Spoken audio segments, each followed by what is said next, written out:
I'll try to get that out of the way. Thank God. That's awesome, man. Good timing, dude. That's awesome.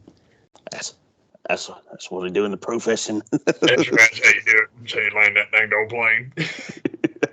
Get them burps out before that red light comes on. That's what I'm talking about. That's what I'm talking about, man. That's professionalism. Don't say the word yawn, because then I'll start doing it. That's right. No. It's just about this conversation is about belching only. That's my only superpower. You get them suckers in under the wire. That's what I'm talking about. That's right. What's going on with the man? Not a whole heck of a lot, man. I have hung out today. I bought myself a bicycle, so I've been not putting it together, but just the few things that needed to be put together. And watching the old NFL, watching that Buffalo Minnesota game, which I was excited about. Because, man, cool. 7-1, 6-2, cool. 13-3 combined record. This will be a fun game. And then I watched it, and that was incredible. It was so much fun, man. And I will say this: I am the biggest person that I know that talks about the NFL's rigged, the NFL is scripted. It's not a criticism; it's just my opinion. I still watch it all the time. I just don't bet money on it because of that. Yeah. I will tell you this. The play. All I can do is say the play. That play that I forgot his daggone first name, but Jefferson, the receiver for Minnesota. That play, that one-handed strip pick, basically, man. I don't ever want to hear Odell Beckham's name ever again, ever. Yeah. That was the most impressive thing. It might be the most impressive thing I've ever seen anybody do in a football game, but definitely this year. I can't believe that. That was the coolest thing. And every time they reran it, I just disbelieved what I had seen a little bit more. It was shocking. It was so cool, man. Keeps getting better. Dude, time to play it. Dude, it was incredible, man. So I had a great time watching that. And the rest of the afternoon, I watched Dallas Green Bay for a little bit, but I don't know how it ended. And then the night game started, and I really kept up. So it was just that one. Usually I've got one game in me as far as like really focusing. Man, I'm glad that was the one I picked, man, because it entertained the crap out of me, man. That's cool. Yeah. Stuff. Down with the foosball. Yeah, brother. What's up with the man? Man, not a whole lot.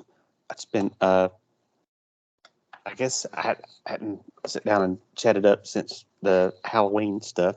Yeah, probably not, man. Sorry. I worked all Sundays all the time. I got this one off, though, so that's good. I mean, it was just it was one of those things that came to mind, talk about watching stuff, and I had decided, I guess it was on Peacock. It's one of those streaming services like, well, since my subscription is pretty much getting ready to expire, I might as well check some stuff out on it.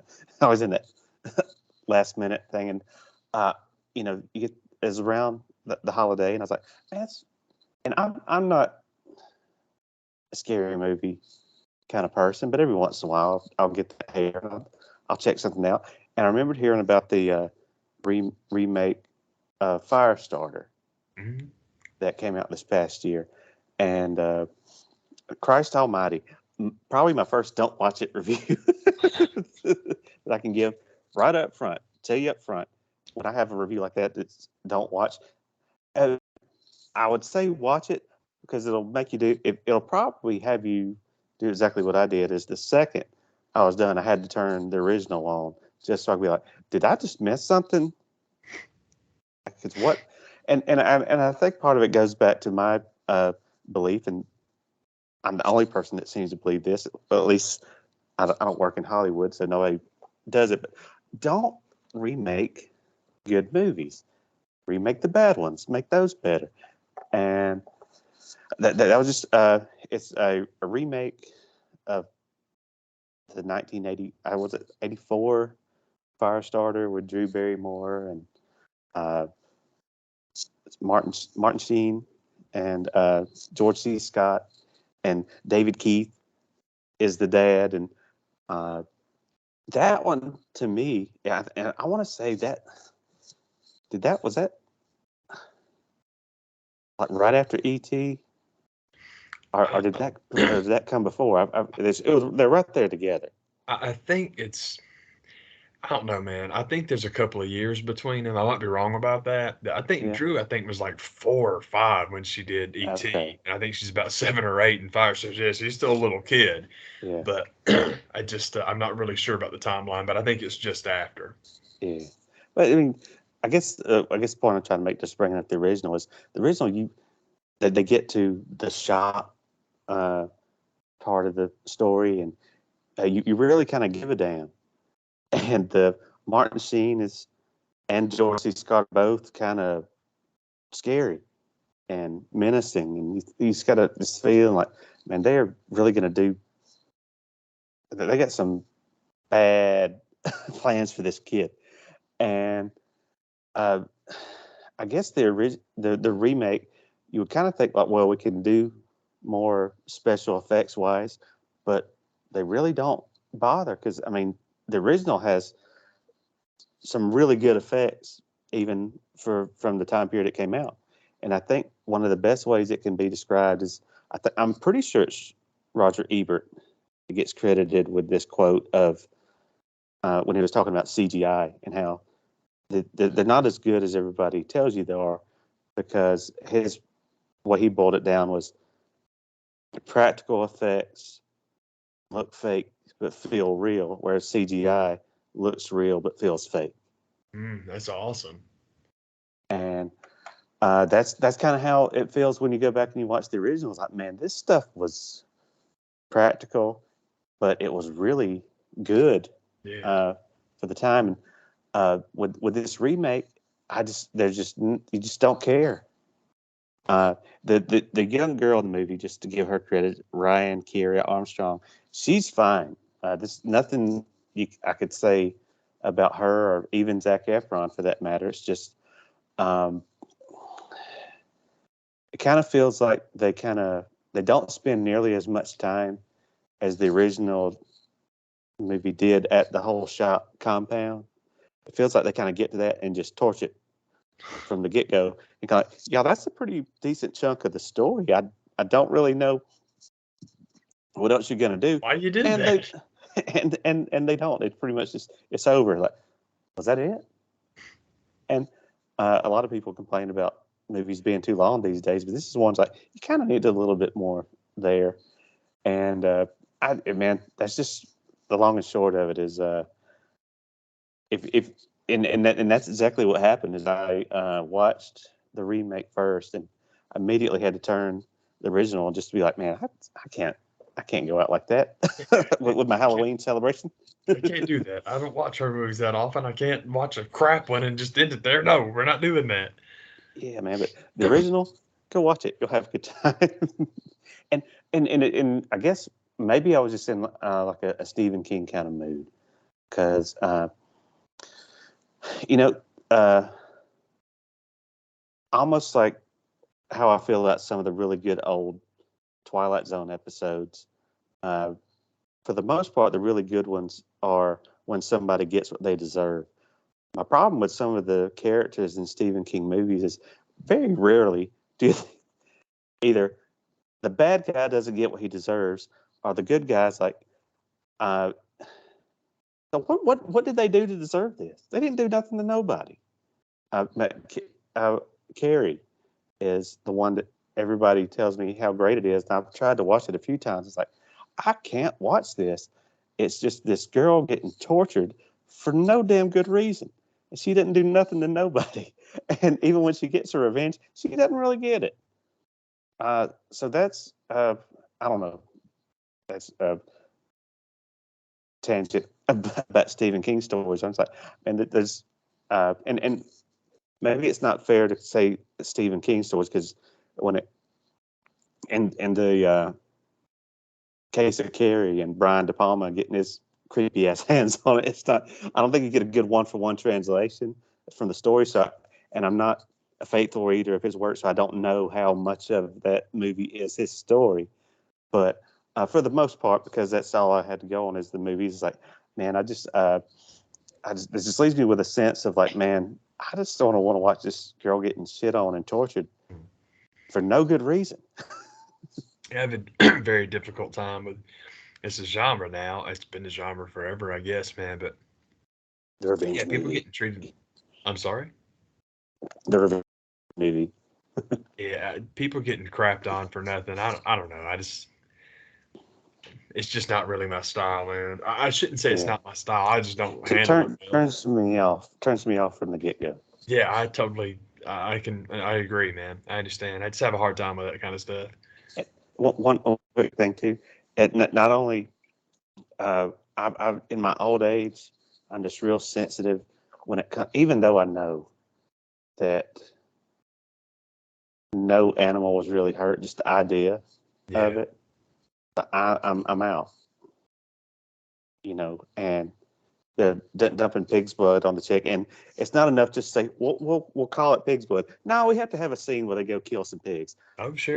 Why? It's the So anyway, I'm sorry. What you were talking about the genre? oh yeah, but specifically about that, about like animals and whatnot. I think could be wrong, but I think that's the all of us kids that saw Neverending Story when we were young. Mm-hmm. You can't watch. Oh, I forgot his freaking name, man. Atreus horse. I can't. Atreyu. Yeah, I can't believe I forgot his name.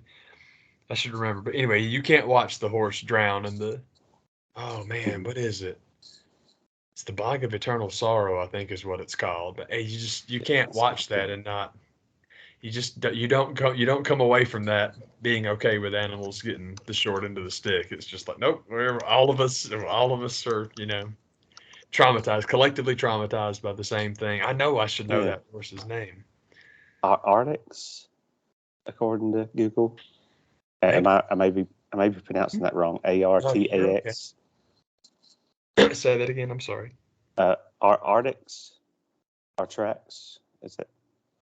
Man, I just don't remember. I thought I did, but I just anyway, it's all good because we know everyone knows the scene I'm talking about, man.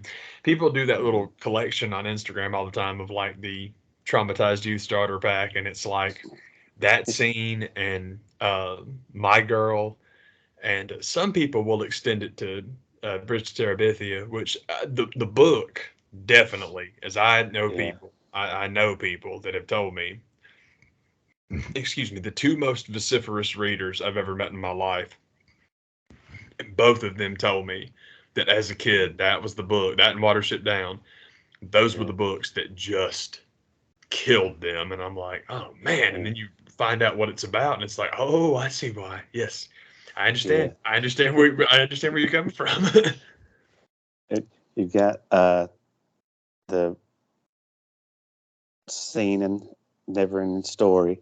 You have Judge Doom giving old Shoe the business in the dip, and Optimus going out hardcore. Yeah, man. And the credits still rolling and everything, damn near.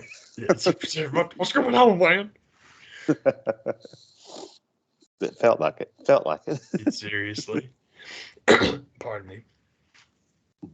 For some reason, I was trying to make Atreyu's horse Shadowfax, but that's Gandalf's horse. So I Yeah. apologize. All the fantasy horses are just like interchangeable in my head, apparently. Yeah. I don't know if this is the name of the horse in the story or if it was Arctics playing the Atreyu's horse, but they're calling it Art Nova Arctics. That's It's an cool. Australian uh, horse from that scene. So the swamps of sadness. Oh, there we go. Okay. I think I Oh, was trying to make it the Bog of Eternal Stench, which is in, I think that was Labyrinth that was in. Sorry about that. and I guess the Transformers movie, which features the stylings of Weird Al Yankovic. And I watched the Weird Al Yankovic story, and I dug the crap out of it. I really really had a good time watching it, and it's my other review. I can just say if you're remotely interested at all, go check it out. And I, honest to God, felt so dumb when I sat down to watch this movie, and I'm like, man, they got Daniel Radcliffe in the lead role. for some reason, I thought they're going to do a legit, earnest Al Yankovic story. You not get through the first scene. No, we're not doing that. It's like, oh well, what was I thinking? Uh, Time doesn't matter. Chronology doesn't matter. And I've heard some of the reviews. People made it seem as if they had a problem with that, but for me, I think it's more fitting to have the artist that's parodied other people's work parody a movie. Absolutely. It's like, 'cause I didn't know it either until it was the long trailer that, actually, I shouldn't say the long trailer, it was the short trailer. And the first time that, I'm pretty sure it's Rainn Wilson that's playing, I would assume it's Dr. Demento that he's playing. Yeah. And when he's explaining that Madonna's a bad influence, yeah, when you find out that, oh yeah, Al Yankovic and Madonna are an item, it's like, yeah, they're not doing a straight biopic, which is way, it's like you said, it's just way funnier and way cooler that way.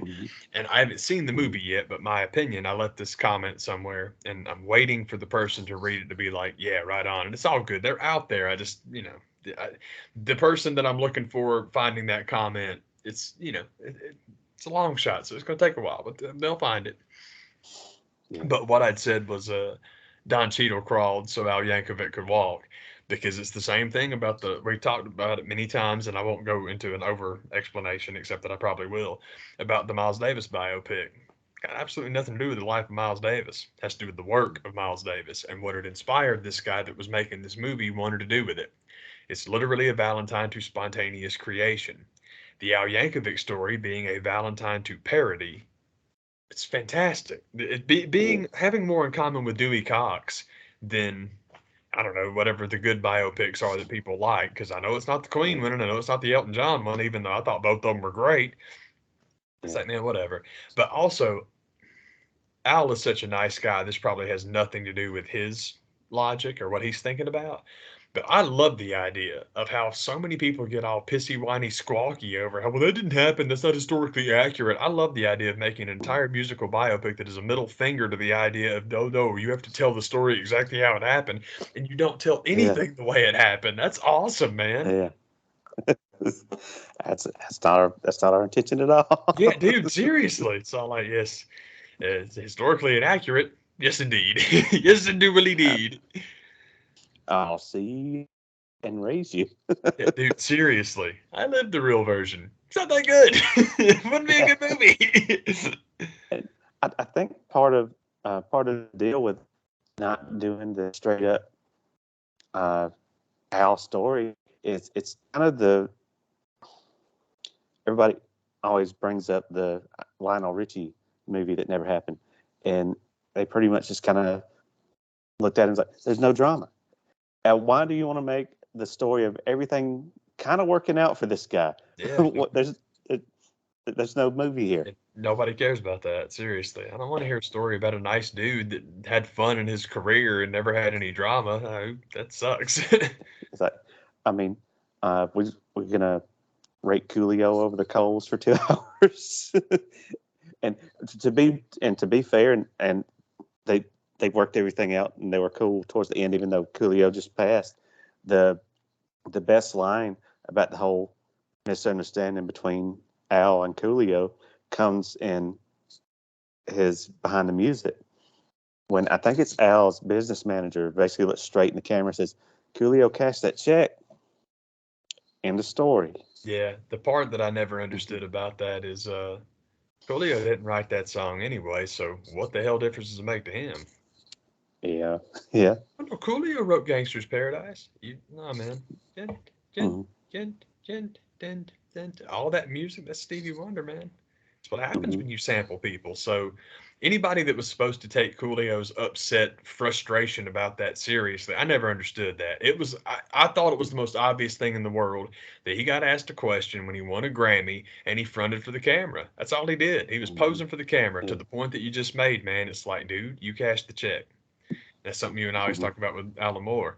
Alan Moore's awesome. Dude, you make movies at anything I want to, but out of anything I've written, go right ahead, because DC Comics owns all that, but don't put my name on it. Don't send me any money. Don't talk to me about it. Just leave me alone. I think that's pretty cool. Yeah. And to from what I understand and what I gather, uh, Al, the person, the artist, has always been very faithful to get the artist's permission when he doesn't have to. Yeah. Oh yeah. Parody's He protected by the First Amendment. Absolutely, man. yeah, and that's just something that he has decided to do Yeah. himself, and even to the point, I think he actually shares royalties, which he doesn't have to, Yeah. and to his credit, and but and he's got a not a long list, but a pretty substantial list of his one that always comes up is man, I always had ideas for Prince, and he always said no, and when he said no, I went with his wishes, and people have said, well, now you can ask his estate. And he's like, no, I talked to the guy, and he said, no, I don't care what his estate has to say. I Yeah. know his wishes. So thanks, but no thanks. You don't think I hadn't thought about that? I didn't have to in the first place. Yeah. But Seriously. it's an awesome movie. I really enjoyed it, and it was kind of a mind trick. There's a pretty funny chronology joke in that in this isn't spoiling anything. In his version of the story, his version of "Eat It" comes out, and you're okay, it's him doing the "Eat It" song, and then Michael Jackson releases "Beat It," and for a second there, I was like, "That's no way that happened that way. That didn't happen that way." So, basically, what we're talking about, Al gets to have his freak out moment, like he buried me. Get out Exactly, man. there. Michael Jackson got one of his biggest hits because of me. That's freaking awesome, man. So, stuff like that in the movies, like that's genius, and I found it hilarious. And there's this one scene in particular that's just really impressive to watch because it's the Owls in Hollywood at the pool scene where you have all the celebrity cameos, celebrities playing from the time, and you have uh, Rainn Wilson playing Dr. Demento is pretty character throughout the movie. Evan Rachel Wood playing Madonna is substantial, but this is like it's like the one scene. This in another trope of a lot of the uh, biopics is the cameo scene with, but this is like man they really go full on with it. But Jack Black shows up and does his version of Wolfman Jack that is so good. That's what I'm Yeah, talking about. That's cool, man. and that it's worth checking out just for that alone. But I dug that one. I dug that one a ton. Does he at any point, as Wolfman Jack, proclaim himself the leader of the Beatles? Because I like Jack Black parodies where he's a rock and roll, musician and proclaims himself the leader of the Beatles. And who was I it's watching? I'm sorry. it's Jack Black is Wolfman Jack, and then I'm not sure who's playing Tiny Tim, but them together are like, man, this is good. Uh, it's Emo Phillips is Salvador Dali, who's chilling with Conan O'Brien playing Andy Warhol. It's like, what's going on? That's pretty excellent, man. So it's a lot of fun. Yeah, I gotta check that out. I don't know why I haven't seen it yet. Well, I do. It's because I'm behind on everything. Excuse me, and I have to finish. Pardon me, Darren. Sorry, I have to finish a couple of I can't remember what it is. What Netflix thing I'm in the middle of right now. The big thing was Rings of Power, which I did finish, and we'll talk about it in a second if you want to. But Mm-hmm. had to finish that, and then I've been doing a lot of movies, more movies than shows lately. So I've seen a couple of things that I really kind of enjoyed. I really need to start pen and paper in this and like really making a list of what I need to do is go back to the list, see who has the most stuff, and then go that route. I think Hulu is probably going to be the next thing that I turn on because I'm behind. They got a lot of stuff on there that I really want to get caught up on, but at the same time, I got to get I need to get to 2023 before I do that because we're, it's grocery store and during the cooking holidays. It's busy, so Yeah, man. I don't want to waste my money. It's like, save that to when you got time. Um, but the movies I've watched, or I'll do Rings of Power first. Here is my thing with the Rings of Power. I think I mentioned it the last time we talked that I was enjoying it, and I still the things about it that I enjoyed as far as just all I was really in for was I like the idea of seeing special effects laden Middle Earth, computer rendered Middle Earth, I guess, with an unlimited budget, and I loved it. All the settings, I loved all that stuff. The narrative did not bother me in this regard. I don't understand the criticism for Galadriel, and I cannot remember the character's name at all. But basically, I guess my issue is this. Really? Elves being overpowered is a problem all of a sudden? Elves are always overpowered. So, okay, that part doesn't bother me. The only thing in the story that really irked me a little bit was I just thought the shoehorning human form Sauron into the story was dumb. I did not care for any of that stuff because you've got the whole thing where they're kind of paralleling Strider, where it's like he's the king that got deposed from the throne, but he's coming back. And that whole story I just thought was dumb. Um, but I will say the Harfoots, which are basically like the ancestral forebears of hobbits. I'm such a hobbit guy that man, that's the story I'm gonna like. The Harfoot stuff I thought was great, and then um, I was talking to Danielle actually about this, and the point that she was making was that the relationship between Elrond and Durin, that's the show. That's the story. And man, she's 100% right. As far as like narrative, as far as anything in the story that you're really into, she's absolutely right. That's the best part of the story. My favorite thing was the effects, which is a stupid thing to say, except the setting is all I really cared about. I enjoyed it. I thought it was cool. I was totally okay with it, man. Movies. Oh, what did I see? I But saw. the one quick thing about the Rings of Power is I Yeah. haven't seen it, know very little about it. But the one criticism I did hear, and I don't even know the character's name, but basically, and for some reason I thought this was going to be like a one and done season, but apparently that's not the case. This is going to be ongoing, and knowing where this particular character that fails to throw the ring in ends up, they were like, you have to start him as far away from that as possible, and they're already making him like this f up, like like beginning of the story, he's got to be straight lace Mhm. Steve Rogers, He's got to be and good they're at like, it. Yeah. and there's like, and then they're not doing that. It's like, how the hell is this going to last as long as they're claiming it's going to? So that's the criticism I've heard about the show, Cool. and Yeah, I I can don't know see. anything about it. Now I can see that being a problem. I miss that's who that character is, but I've missed lots of things because I only watched it once, and Mhm. there's a lot going on. I really should have watched it at least twice before I try and talk about it. But yeah, man, if we're talking about that character, yeah, man, the corruptibility or being corrupted in the moment by the ring, that's the point. You're exactly right. This is the straightest arrow in the quiver, man. That's why it's so Mhm. tragic because he's supposed to be the uncorruptible one, and then in the moment of truth, he fails. It's Mhm. amazing. But it's the same thing. Another one of the problems that I have with all the Sauron stuff is basically for all of the complaining, which don't get me wrong, I'm not quite certain how much of the girl power complaining was legitimate. It seems to be.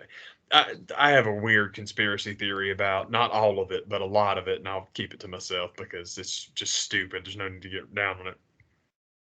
But basically, you're in a position now where Galadriel saved Sauron's life. If it wasn't for Galadriel being stupid, none of this would have happened. That's where you wind up, and it's like, well, that's really dumb. That's really, really dumb because we've got to have somebody in the story that Galadriel has the hots for, and it's like it's that whole thing. All of the Sauron stuff I thought was not good. The rest of it's awesome, man. Well, Cool. or at least good. Some of it was awesome, but it's at least enjoyable. So that was all good, man.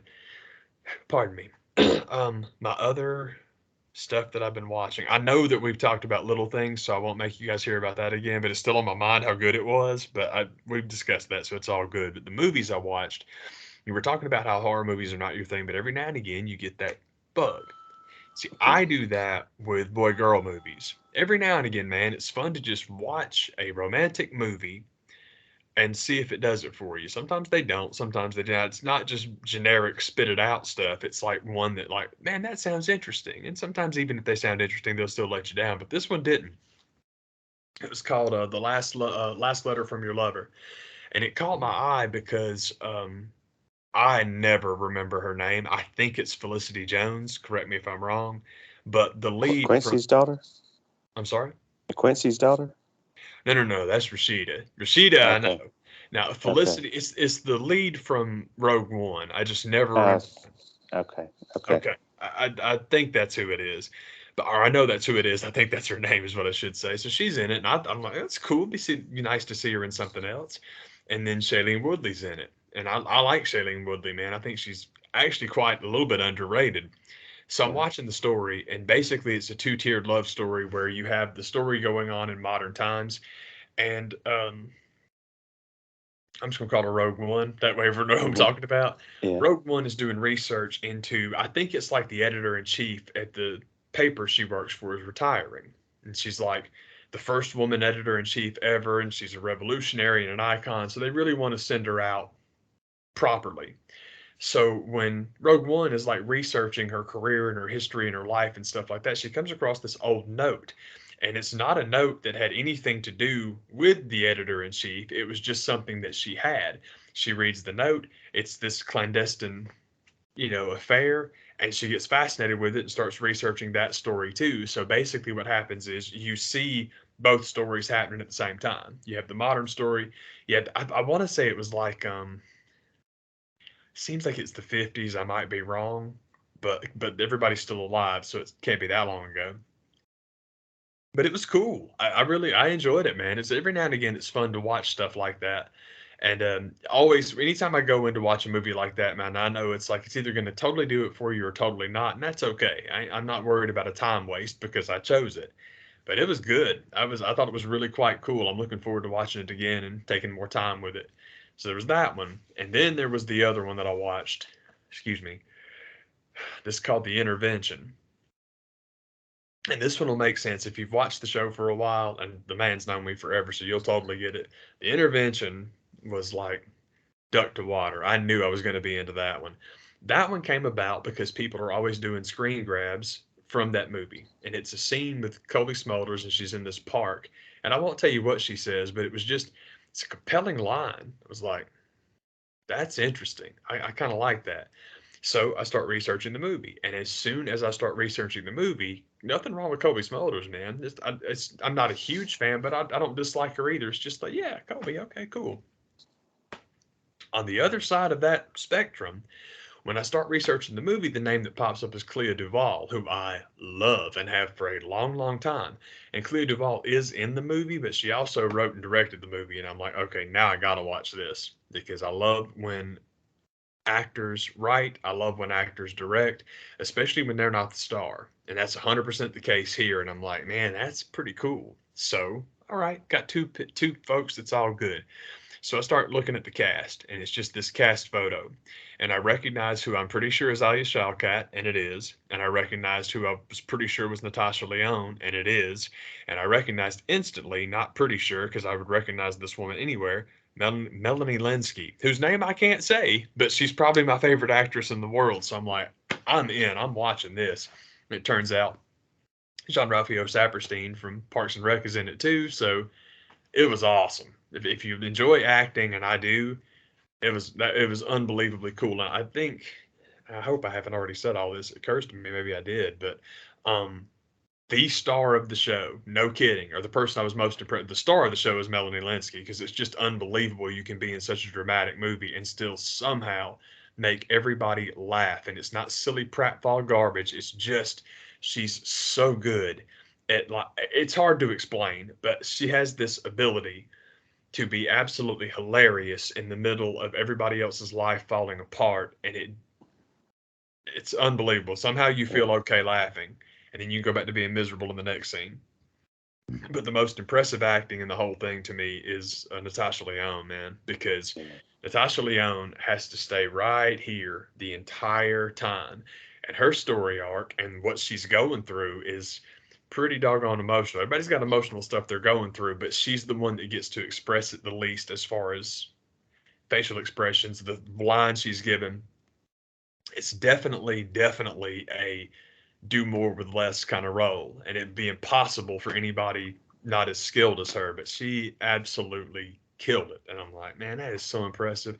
Especially if you enjoyed Russian Doll, and I love Russian Doll. But if you like Russian Doll, her acting in that is so stylized in a good way. It's what it's supposed to be, but it's so stylized and so perfectly realized for exactly what she's doing there, that to then go back and watch her do something that is mostly nonverbal, and when it is verbal it's very understated. It's she's good. It's weird, the range and how good she is from one extreme to the other is impossible to overstate. Very impressive. I was happy with both of those. I got lucky with them. Cool. Yeah, man. Some Pardon me. good stuff. So Yeah, dude. is that like Hulu, or did you say what that was on? I don't think I did. I'm sorry to say. I think that one I like paid the rental fee for. I'm pretty sure. Okay. I think you can. It might be on. I I just have to I forget that that's even a question. I was telling somebody earlier today about a movie, and they're like, "What do I stream it on?" It's like, I don't know. Uh, yeah, I do the same thing. I I'm still try. an old fart that buys actual stuff. Yeah, try that. Somebody, I got in a Where's it streaming? conversation. My house. Yeah, at my house, Channel 3. I I got in a conversation. It wasn't a conversation. It was just like it was a reference to the last episode of Fleabag, which is like Fleabag is still. I got to do rankings one day of like streaming things and how impressed I was by that. And if Fleabag's not number one after I give it some thought, I'll honestly be shocked because I just loved it. And it was about that last episode. Anyone that's seen it knows what I'm talking about. Pardon me, y'all. And there's just somebody in the comment that's like episode question mark, just asking what it was and where it came from. And so the reply that I wrote was Fleabag, Amazon Prime, S2, E6. And I'm with you. The reason I put Amazon Prime in there was like, if I don't tell you, I got to tell you where to go to watch it because it Yeah. just seems wrong not to. But thank you for asking about what I was just talking about because I just completely forgot. I believe that Last Letter, it's possibly on. I think that one's on Netflix. I think I Okay. might be wrong, but then Intervention, I paid $2, $3 to watch it, which I Cool. love that. I love the rental thing. Give them $3 and you got 2 days to watch it. And I'm like, sweet, this works for me, man. Yeah, cool.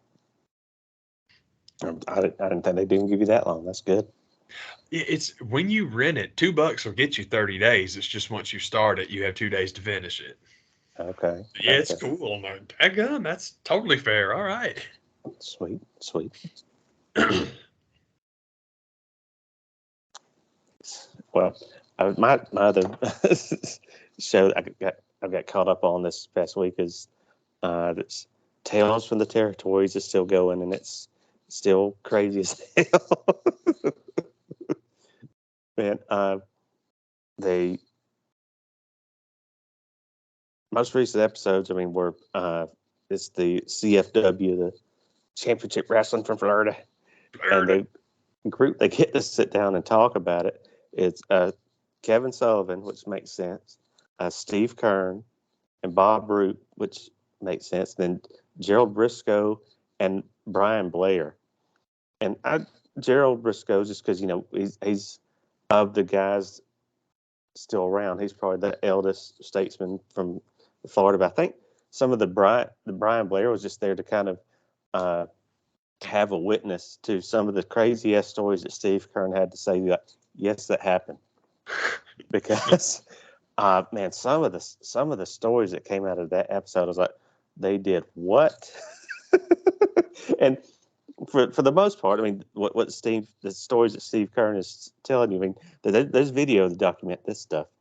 Just when it comes to the storyline with Bob Root, where it was just one of those kind of things like how is this not talked about more than it is?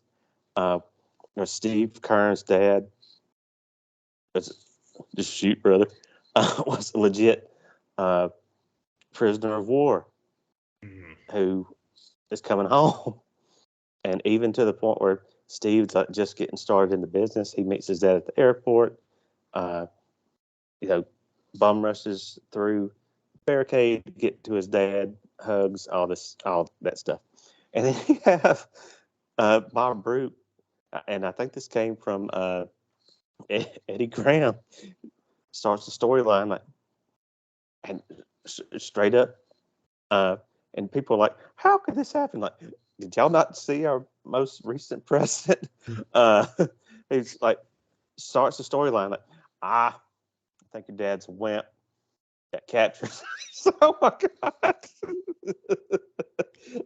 It's straight up people, and Bob Roop, a guy who to this episode, I wouldn't have known him if I saw him. Couldn't have told you the name. People wanted to kill me. I had to, carry a piece with me just to get to the building, and all kind of stuff like that. Like, yeah, I could buy that. Yeah, sounds fair. I understand that totally. And that's the stuff that we can document from video televised history. But then some of the stories that Steve gets into telling about Eddie Graham's like, I had no idea this. He always come off so straight laced, and Eddie was a freaking crazy person. And I think Eddie was crazy because it was one of those kind of late in life. I think he went through a divorce, trying to impress the young girls and trying to not be forgotten about. And just some of the stories that he was talking about. Eddie had a plane, and with Eddie having a plane, he liked to be the one to fly it. And they're coming back from wherever they were. I don't know geography that well to begin with, especially when it comes to another state that I'm. But anyway, basically, as they're flying back one night, they're going over Orlando and can see it's about the time of night when Walt Disney World at the time was doing the fireworks display. And Eddie takes it upon himself to fly into it. Not only is he flying into it, and this is, I was right proud of Steve to remember this joke that as Ed is flying into this freaking fireworks display, he's like Dad in the war. Dadgummit, man. Come on, dude. It's like, oh my god. Come on, man.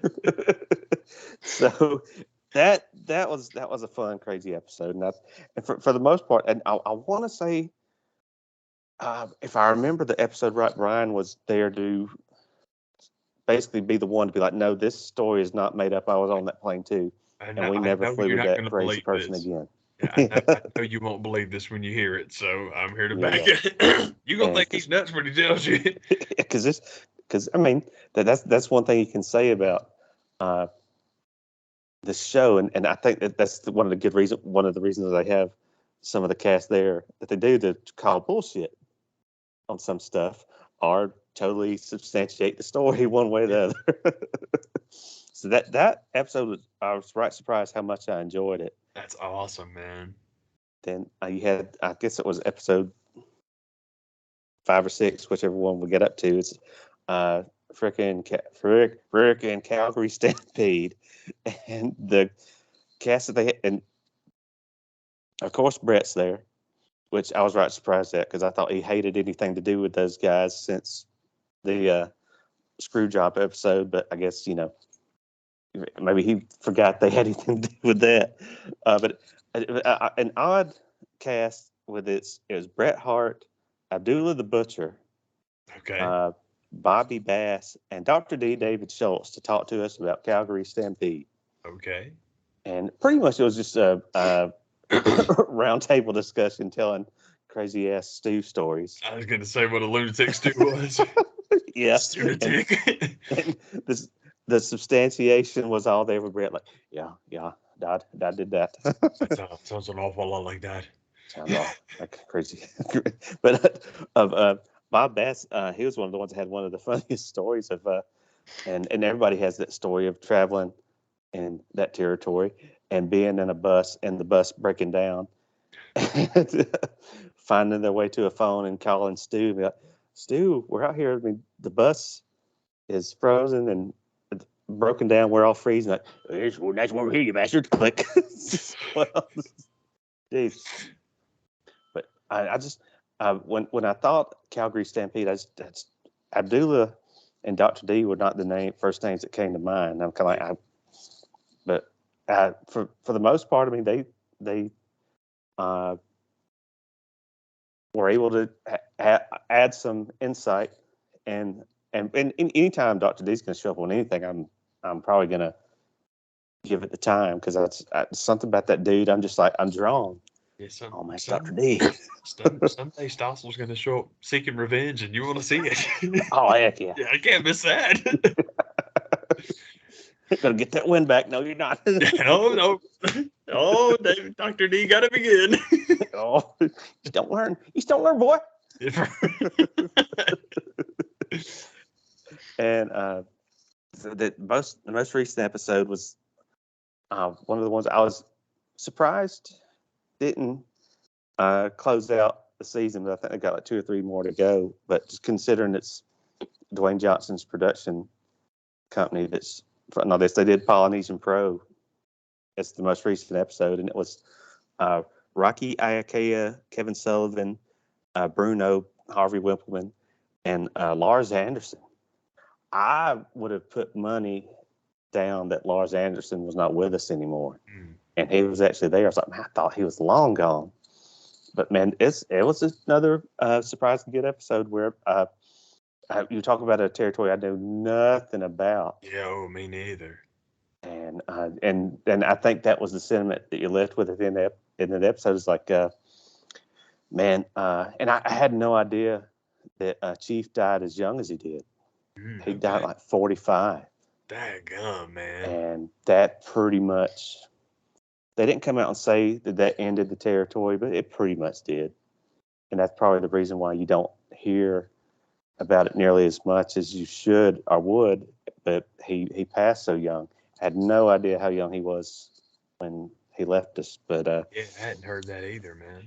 Yeah, and they didn't dwell on that, but that's what the feeling I was left with after that episode. Oh, that's why you don't hear that much about it. Is when Chief was gone, it was gone. Is the feeling I got. Yeah, I can understand that. Like I wouldn't have thought of it because I'm with you. It's a territory I don't know anything about. But when you explain it like that, it's like, you know what?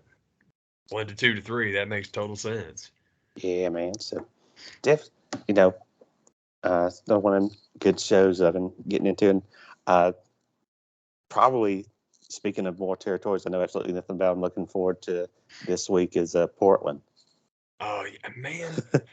Portland, all I know is folklore. It's just the stories you hear. But I'm with you as far as like video or actual people sitting down and telling stories. I've only ever heard echoes from this guy saying this to this. So yeah, that's gonna be awesome. Like horse's mouth stuff. Talk to me about Portland. Tell me about Roddy Piper. Heck yeah, man. Rowdy on the mic. Yeah, dude. Yeah, man. So that's cool. That's very cool. They're doing that. Yeah, there's Portland this week and then something else the next. And I think that's it for this season. So I'll be looking for something else to watch. Yeah, I can dig it. That's cool though, man. Yeah, man. That's pretty much all the stuff I've been doing. Yeah, me too. Just hanging out and work's work. It's fine. And I fired up. Pardon me. I spent a lot of money lately. I got to be careful, but it's cool. I have a lot of things that my next credit card bill is going to pile drive me, but that's okay. It's all good. But one of the things I spent money on is turn Warcraft back on because the expansion's about to come out. I think it's the 18th, and I'm quite excited. So it's cool. It's gonna be fun, man. So I love it anyway, man. I really should just keep it going, but it's like basically what happens to me is this: whenever like winning 11, because editing winning 11 is really fun and I love it, and when that becomes my like primary source of video gamed entertainment, it's like there's no point in spending money when you don't have to. But I'm in kind of an impasse, not an impasse, but I'm kind of in a spot right now. winning 11 is still fun, but it is a gigantic project, and I've kind of not really hit a wall. I'm just not feeling it. If I'm not excited about it, then it's like, hey man, go play as Kinsawa, have fun. So that's why I try and think about it, and then make good decisions. So I'm not like dropping $15 a month for something I'm not using. That's just no good. But also be honest in your assessment of like, are you really feeling that in the soccer teams right now? No, okay, then go over here and do this. Works out good, or it has so far. I hope it continues. That's what's up, man. Yeah, man. I didn't get too crazy with my post Halloween candy shopping. I kept it simple. I just got some Snickers and Twix. I think that was pretty much I was good with that. Good choices, man. That's good stuff. I hooked up Three Musketeers and Reese's. Hell Not yeah, post though. I didn't do any post Halloween shopping. I just got some. We're kind of in more of a neighborhood now. We're a little bit out of the neighborhood, but pretty close enough to where we wanted to have something in case people came by.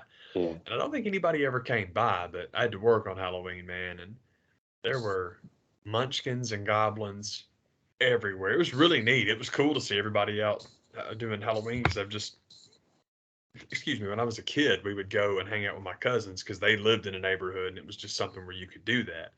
But it's the first time I've ever actually lived a place that, again, the reason we got candy is because it's like, it's possible. It's totally yeah. possible to get here. So it was cool. I was glad everybody had so much fun, man. It's talk about the schedules, and it just worked out where I was able to do it the day after. It's like, well, I got to go see what's out there. Yeah. Oh, And awesome. of the pickings that were left, is like I'm not gonna go crazy, not buy everything like I usually would do, but I just stuck with my 2 bags, and I'm done. Yeah, I can dig it, man. We've got a guy at work, and I'm pretty sure I shouldn't say it that way. It sounds like somebody I work with. Let me rephrase that. We have an item at work that has caught my eye, and I'm pretty sure it's the devil. And this has probably been out forever. I've just never seen it before, man. But apparently, when you go to the chocolate chip aisle, where you've got like chopped up nuts and you got coconut and all that Bake stuff. it, but bake the bacon chocolate stuff.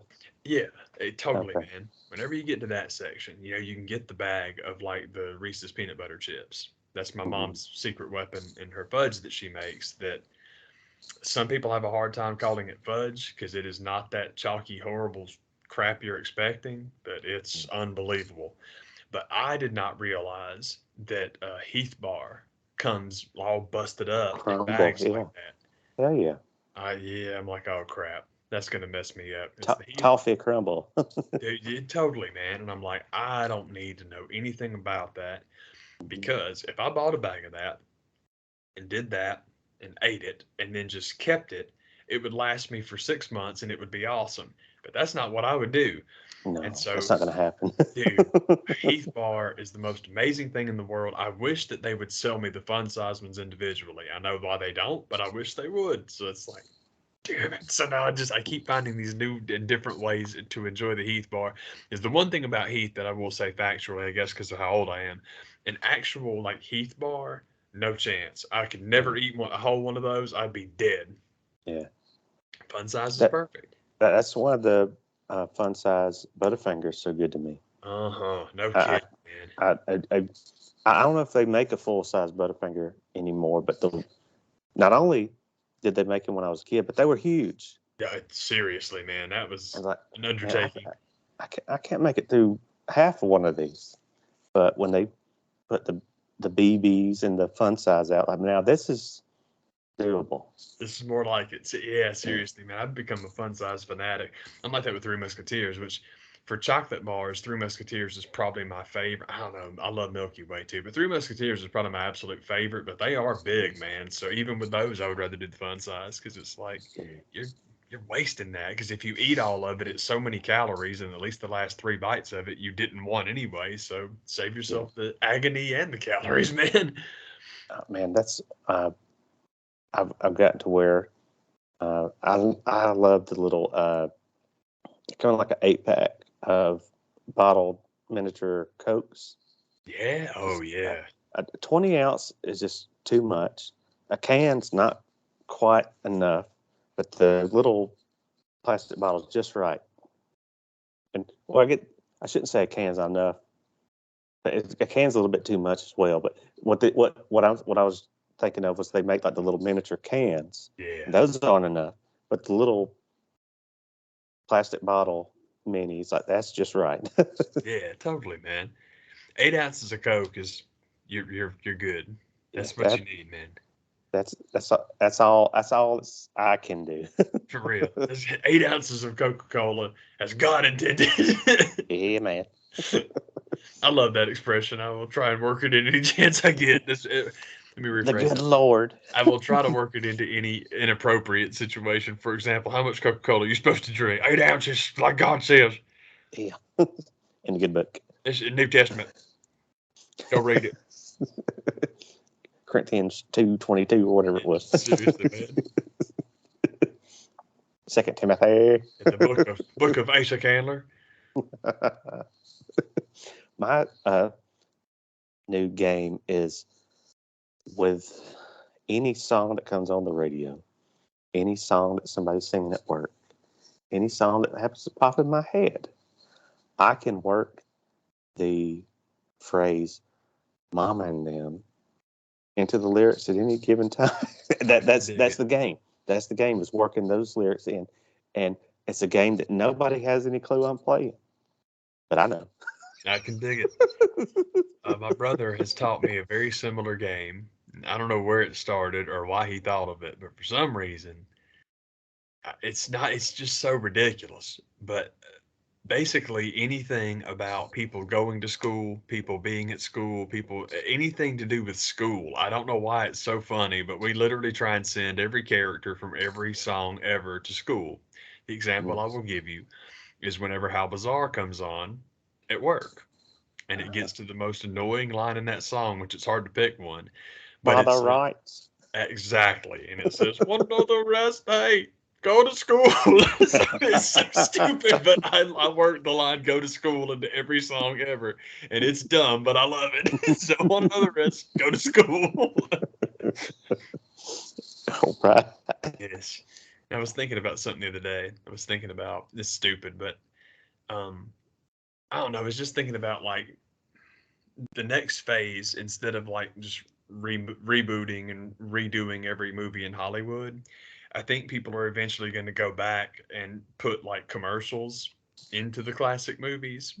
And so what I was thinking of the other day, man, is It's a Wonderful Life, and I was like, how many more Christmases before this the line is teacher says every time a bell rings, Red Bull gives you wings. Like, I can't wait till that happens. It's stupid, but when I thought about it, I laughed and I was like, that's probably going to happen pretty soon. Oh man, don't give me any ideas, man. That'll be. There's still enough time left before Christmas. That'll be on the on the TV. I think you might be. I think you might be right, and I apologize in advance. If nothing else, just hey, run it as a commercial. Yeah, seriously. For your damn self. Red Bull. That's what's up, man. Man, I'm rocking and rolling. I appreciate the call, man. Thank you. And y'all, thank you for watching. That's awesome. Yeah. See y'all. Take care. Bye.